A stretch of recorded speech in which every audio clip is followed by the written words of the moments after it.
Hi everyone, welcome. My name is Anne Marie from Living Love Consciously. I hope you're doing really well.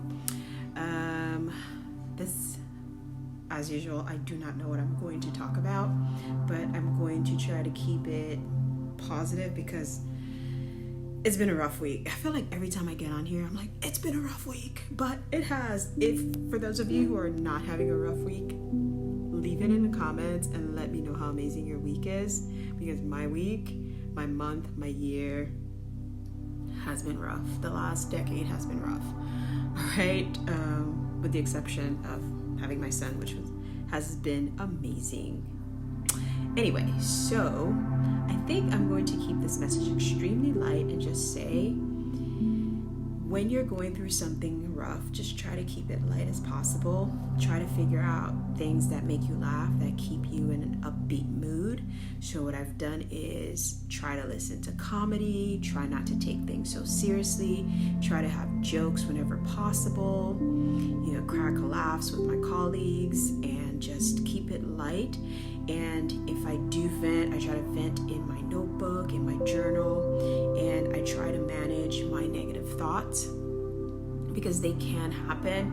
And those negative thoughts for me tend to put me in a victim mentality where I feel super shitty for myself, and then I start doing the why me. And don't get me wrong, there's aspects of it that's legitimate, but whether or not it's legitimate is irrelevant, because if it keeps you in a space where you're being so hard on yourself that you forget who you are, then it becomes problematic, right?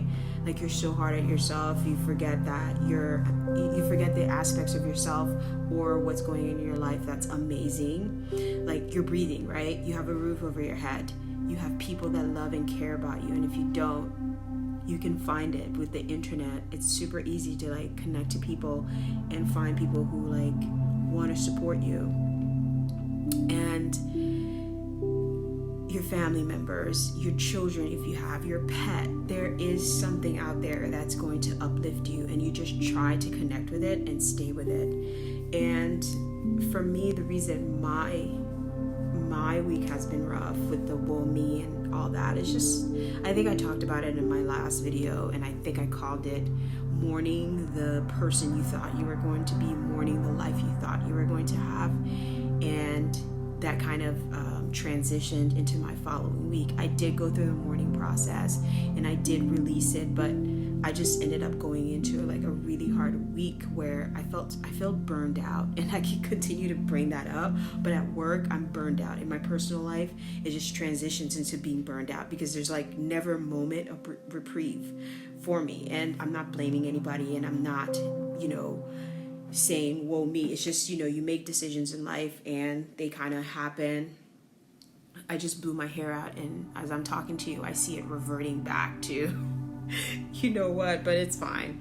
I'm fine with it. I'll braid it out, and hopefully that'll retain some of the stretched hair because it's much easier to manage.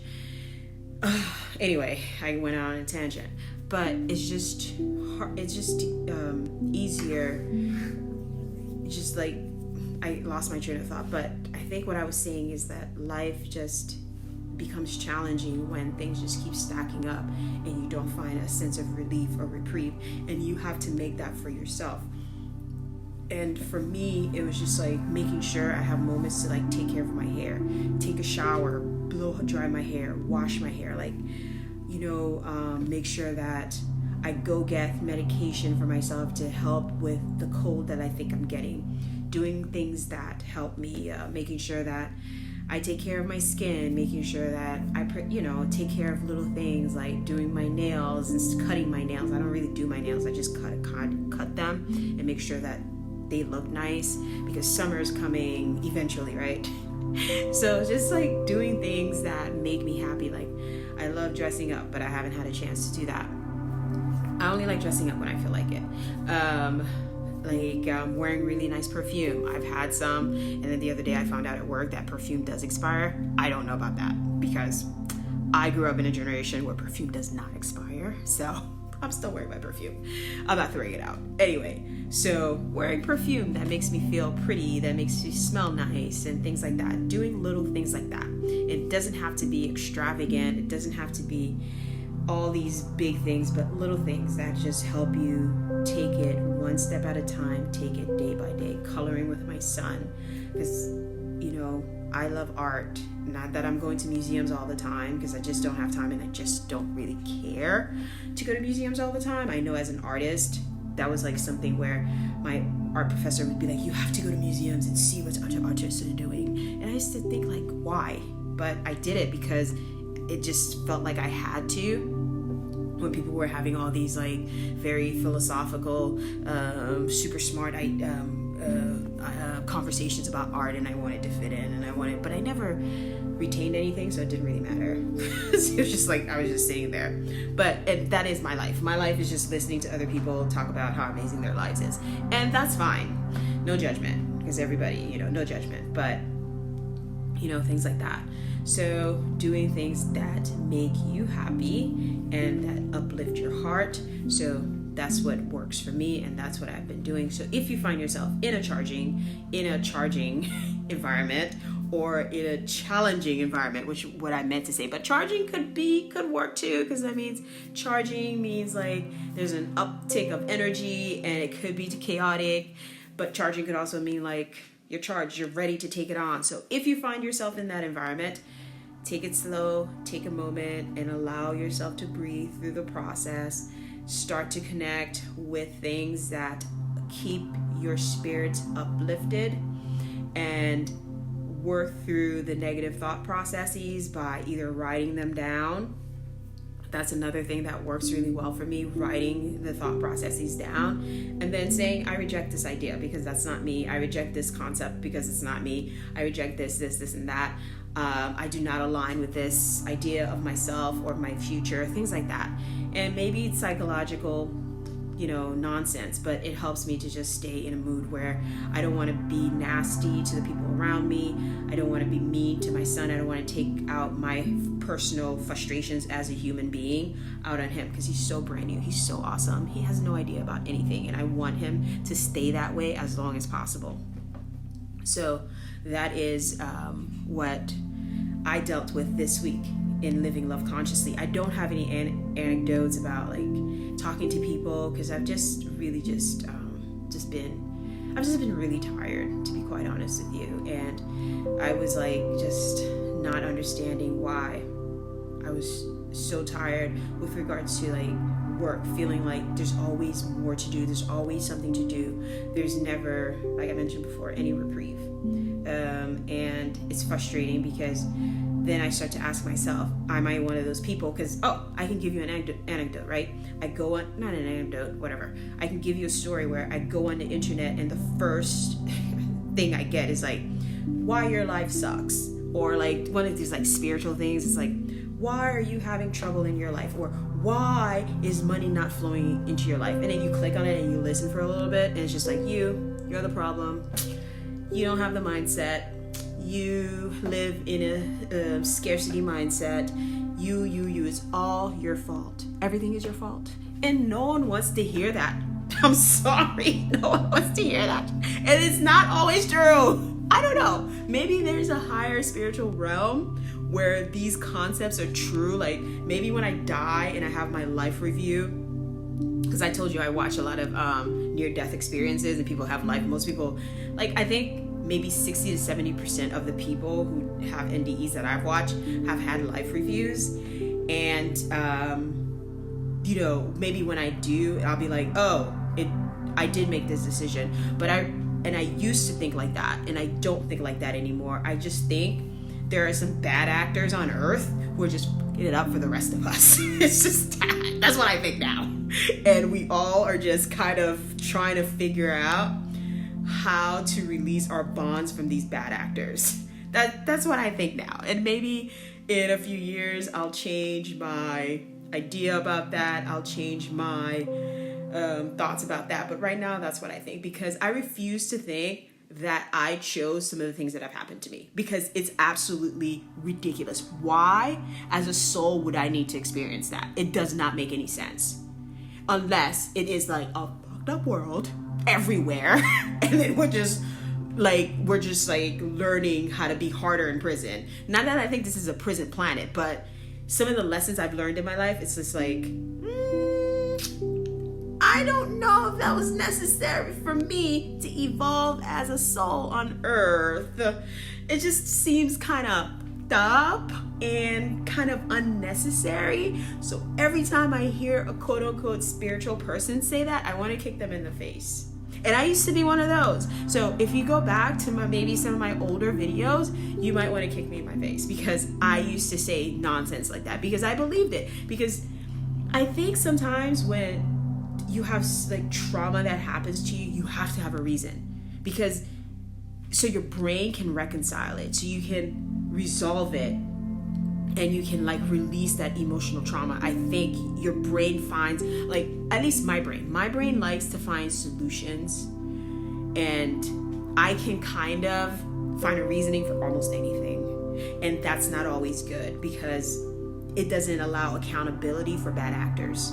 It's just like, and that's what I feel is totally annoying about the spiritual community, quote unquote new age, whatever it is that there's no accountability for bad actors. It's just like you chose it, you did it, you chose it, and you did it. So it's just like, no, I didn't. This does not make sense. So that's just me trying to live my life the best that I can, living love consciously. So, and yeah, there are definitely people that I like are in my life. I'm like, oh, you're teaching me something. Maybe how to set boundaries. Maybe I'm terrible at setting boundaries because I just keep saying, okay, sure, I'll do it, no problem. And then sometimes it's like you don't have the opportunity to set boundaries because you got to pay bills. You just got to do what you got to do. Like, what are you gonna tell your boss? No, like, I'm setting this boundary. This is not. And then, you know what? I go back, because the newer generation, they are not putting up with that They do not. They will quit. They will be out. They will just be like, no. So there is an opportunity to do that. My generation was not taught that. So I'm still learning the process of setting boundaries. And in my life, I've set boundaries with like my friends. Like, if I didn't want to go to dinner, I just didn't go. If I was too tired to do something, I just didn't do it because I was too tired to do it, and I didn't care if my friends were upset with me. I cared, but not enough to like all of a sudden do it. And then sometimes I would just do it to appease them, to keep them as friends because I love them, and I know I like just never wanted to do anything. Also, I just sometimes didn't have the money to do things that they wanted to do. So it goes into a whole thing about setting, boundaries. There's like different levels of it. But this newer generation, they are not putting up with that stuff. Most of them have a plan. They know they're leaving, or they are like, no, I'm not doing this. And they'll sit in your face, yeah, sure. And then like 2 weeks later, you'll get their notice. You're like, what happened? I thought we had a conversation and everything was good. They are not like that. And then I talked to some of my friends or my colleagues. I consider her a friend. She's like a couple of years older than me, and she did not set boundaries, but she shocked everybody when she just like quit. So everybody gets to their tipping point where they're like, no, I'm not putting up with this. And I think the newer generation, their tipping point is sooner, because they just haven't had to deal with challenges in the way where, you got to do what you got to do. It's more like, oh yeah, I have options in life. I think they've had more options, so they've been able to set boundaries earlier in their life, which is great, and I commend them for doing it. I envy them for doing it, to be quite honest with you. And so if you're someone younger, I envy you. You do you, but you still, there's hard work. Like, I don't want to use the term hard work, because that also seems kind of, I'm not sure if it's negative. I'm not sure about the concept of hard work, but there needs to be work that goes into something, like, right? If you're trying to plant food, get food for yourself, there has to be a level of work. Somebody's putting the work into making your food for you. So I think there has to be a level of work that goes into things. And when I see things like, oh, you don't have to work hard, just get paid to exist. This is a new thing that I've been seeing in the spiritual new age stuff that's been coming up on my feed, and I don't know why it's coming up on my feed, but it has. Maybe because I'm just exhausted, and it's like, ooh, I'm gonna give you an easy way out. You don't have to do anything. You can just get paid to exist. I would love that, to be quite honest with you. Like trees get paid to exist, right? Trees get oxygen from trees, give us oxygen, we give them carbon dioxide, so kind of they get paid to exist. Anyway, I'm gonna close this message. I hope you got some laughter out of it, and I hope it finds you well. Again, this is Anne-Marie from Living Love Consciously. Leave me a comment, let me know some amazing things that have been going on in your life, and uplift me. Tell me how amazing your life is, and like real stuff, not like social media fake stuff. All right, take care of yourself. Until next time, see you later. Bye.